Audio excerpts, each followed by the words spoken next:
Roar is Ableton 12's newest audio device and easily their best distortion yet. Roar can be used for everything from subtle warmth to extreme destruction to bizarre glitching effects. I'm going to teach you how to use its 5 sections, as well as tips and tricks along the way to get the most out of this device. Roar took me hours to fully grasp, but by the end of this video, you're going to know how to take even the simplest sound and turn it into a massive roaring beast. Let's start with the input and routing. Most importantly is the drive knob here. For anyone who's pretty new to distortion, drive is setting the gain before the distortion so that you can set how hard you're hitting it, and the harder you hit the distortion, the more your sound distorts.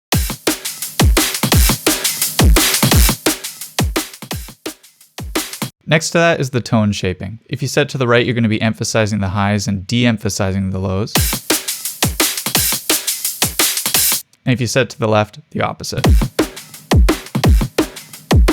You see in this instance, we really distorted the kick over everything else. Below that is the frequency, where we're going to set the cutoff for where this tone shaping is actually occurring for the low end. We can get a bit more of the mids this way, or we can isolate more of the kick.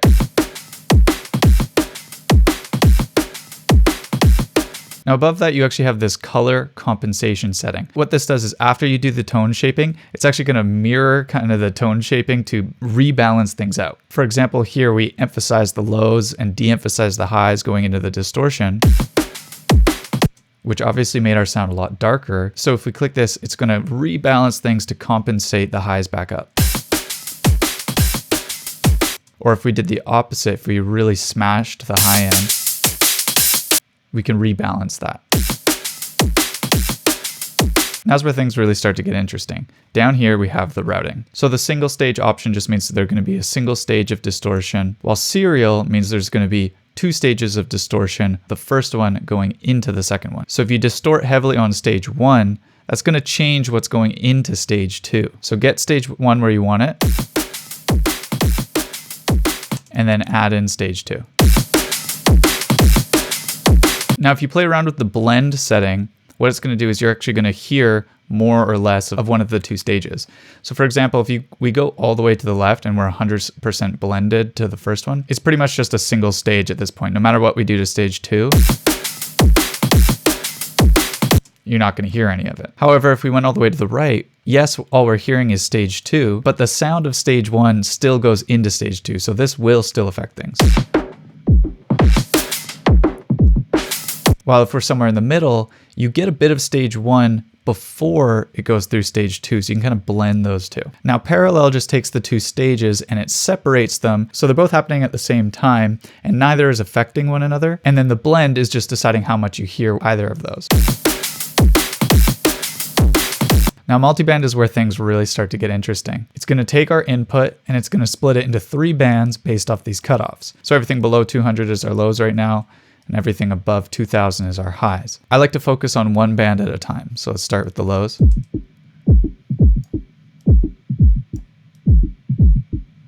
Let's add in the mids, and let's pick a type we like. And let's leave our highs relatively clean.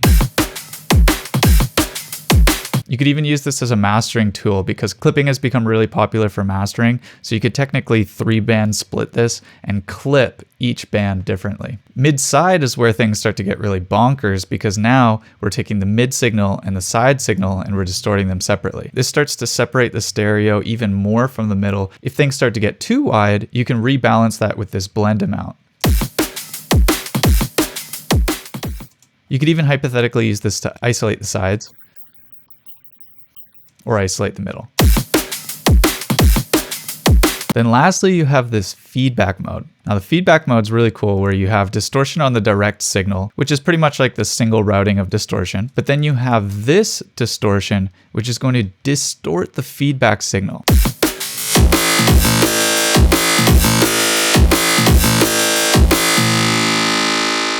I want to go into a lot more detail about this feedback, but I'm going to save that till we get to the feedback mode at the end, so hang around for that. Okay, now let's bite into the real meat of this beast, the actual distortion. I'm going to do this all on a simple sound. I'm going to do it on an 808, and we're going to do just 1 stage of distortion, just so it's easiest to hear at this time. This is our raw 808. Nice, clean. So now let's play around with different distortion types. So the amount is the amount of actual wave shaping that's occurring. You get a nice visual. So for example, this is a nice soft saturation. If we increase the drive a little bit, you can hear a bit more of those harmonics.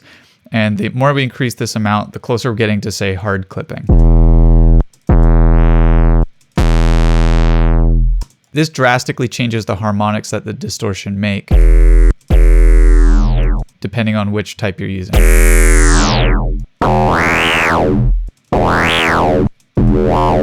The bias here allows us to asymmetrically distort the sound. What does that mean? Well, a waveform has a positive and negative cycle. This allows you to distort one side of that a little bit more than the other.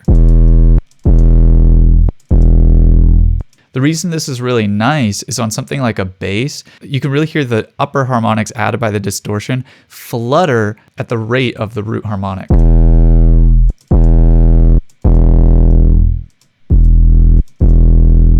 I love you can kind of hear that type of sound. Speaking of that type of sound, the next video I'm putting out is all about achieving this type of bass texture, and I showcase it in my new song. So if you haven't subscribed, please do to stay tuned for that. Below, as I just showed a second ago, is the actual distortion type.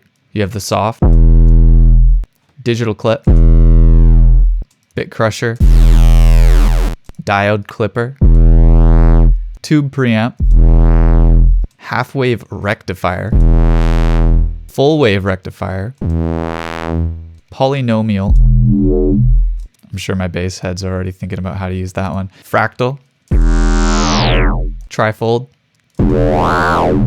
noise injection, and shards. This level knob is just some gain control after the distortion, just so you can clean things up if you start to push into the red. Next is the filtering section, which is pretty standard, but there are some fun things about it. You've got the frequency cutoff, which is obviously going to change where the filtering is occurring. And you can change if that's in pre or post. So if it's in pre with this 808, you're not going to hear too much of a difference because there's not a ton of upper harmonics. Unless we change to a different mode like the bandpass. You've got your standard low pass, band pass, high pass, notch, a peak, which is really nice for just adding a little bit of movement into a sound without subtracting anything. Ableton's morph filter, which allows you to transform between low pass, band pass, notch, and high pass. And they actually included comb and resampling. So let's get some more extreme harmonics so you can really hear that.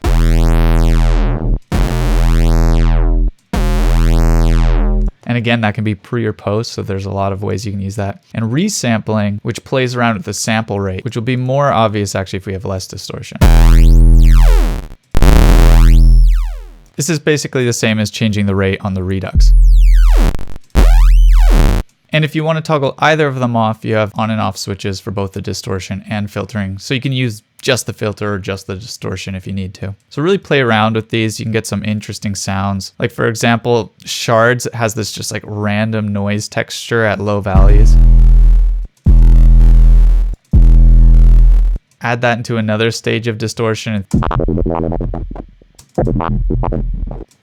It's going to get wild. So let's get some movement going in this synth. Let's move over to the modulation section. Now the modulation section works really easily where you can click any parameter, pull it up in the matrix, and then assign either LFO1, 2, envelope follower, or noise to it. Now to really visualize this, I'm going to click this arrow here and we're going to pop this open. Okay, let's do some serial routing and let's use the envelope follower. Now watch how it's going to take my incoming signal.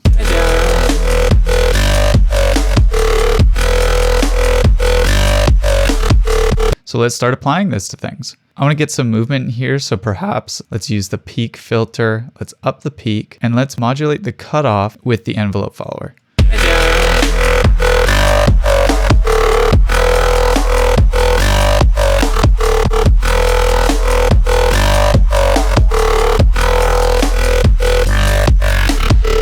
I want to get a little bit of distortion from that movement as well. Let's map that to the envelope. Now in the envelope follower, we can set a volume threshold too, so it will actually gate under certain amounts.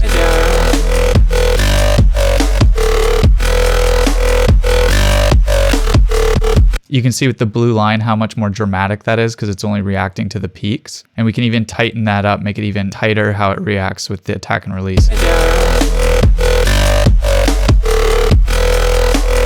There's also a filter here, which is filtering what's triggering the envelope follower. You're not going to hear that. It's just changing what's affecting it. So for example, let's say I just wanted the kick drum from that track to affect the envelope follower. Well, we're going to set that. And if we want to hear that too, here's a little tip. I'm going to click this headphone button. Now we're hearing what is triggering the envelope follower. The width is basically like the cue of the band affecting that envelope follower.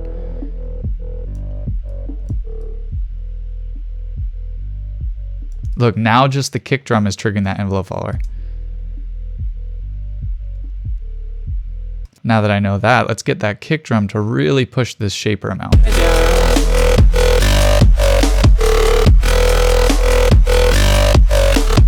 Crazy, so now the distortion's just hitting with the kick drum, that's cool. The LFOs are pretty standard, but they do have some nice shaping options. So first, you know what, let's map this LFO to this frequency here. So all we're gonna do is find it in the menu. Notice how it's highlighted after we click it.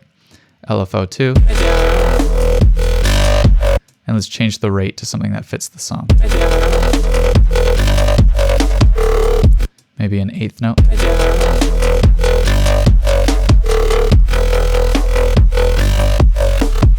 Don't forget about this blend. We're going to blend this more so we're only hearing the second state. So what's nice about the LFOs is you can kind of sculpt them a little more. So for example, what if this LFO, LFO1, actually changed this morph shape? So we're changing the morph with LFO1.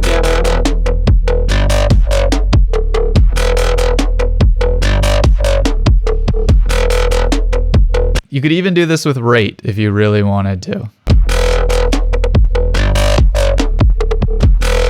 Lastly, there's the noise, which is going to act as our random modulation. If you're like me and you like to do sound design where you resample as things randomize, this is going to be great. So let's go back to this filter. I'm going to change it to the morph value, and I'm going to randomize that morph position. So what we're going to do is we're going to click the morph. We're going to set it to the noise here. And let's even randomize the position. Let's have some fun.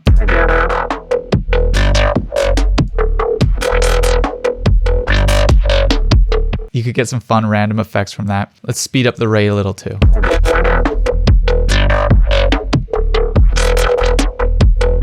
So the simplex mode's kind of like the smoothest noise. You can hear it kind of very smoothly moving between the positions. The wanderer is a bit more chunky.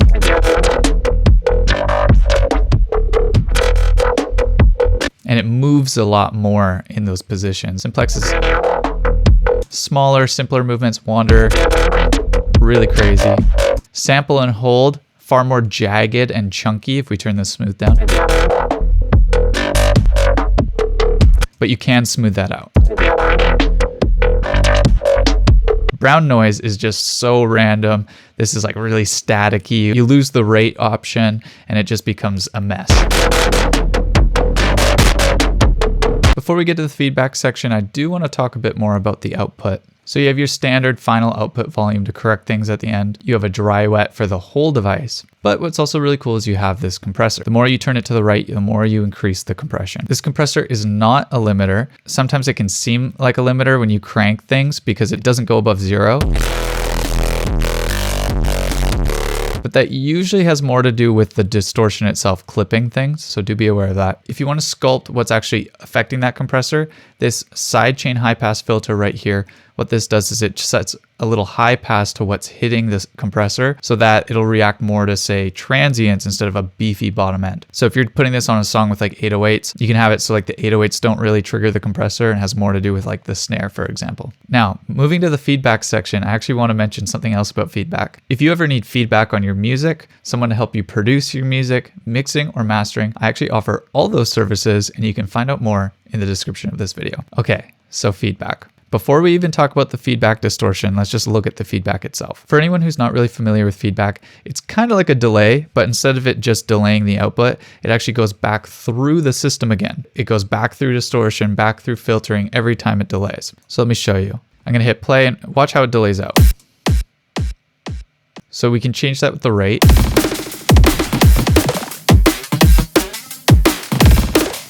and the amount is the amount. Now you can actually filter the feedback as well, so you can pick the frequency and then how wide that band is. Hear how that kind of shrinks down versus that where the filter's a lot more open. You can also synchronize the feedback. That's sick. Triplet it, dot it, all different time values, or my favorite, you can synchronize it to a note. So the rate in which the feedback is the same as a note. So if we want to resonate this with, say, a B, this button here makes sure that the feedback isn't audible after the input signal has been reduced. And then this will actually phase invert the feedback. Now I find this is actually most noticeable when you have like kind of tight, screechy feedback.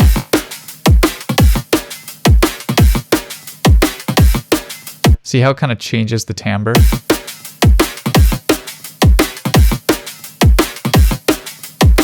Because you're canceling out different frequencies, especially when they're that tight together. Okay, so that's all cool, but where it gets really cool is the fact that you can actually set the routing to feedback, where this set of distortion is specifically just for that feedback tail. Actually, I already set up a patch for this where we're setting this note to B and we're modulating the filter.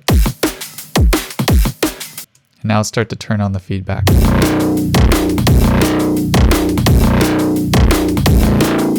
Without the filter engaged, just the distortion.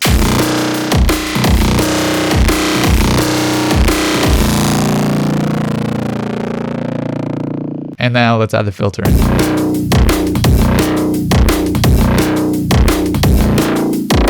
Crazy. So to wrap things up, you have this global amount here, so you can reduce the range of all the modulation at once, or go past 100 and increase that range. And lastly, if you right-click the device, there's a high-quality mode here, so you can get a bit more fidelity out of the high end at the cost of CPU. So that's Ableton 12's Roar. Subscribe if you want to learn more. My name's Kermode. Bye, friends.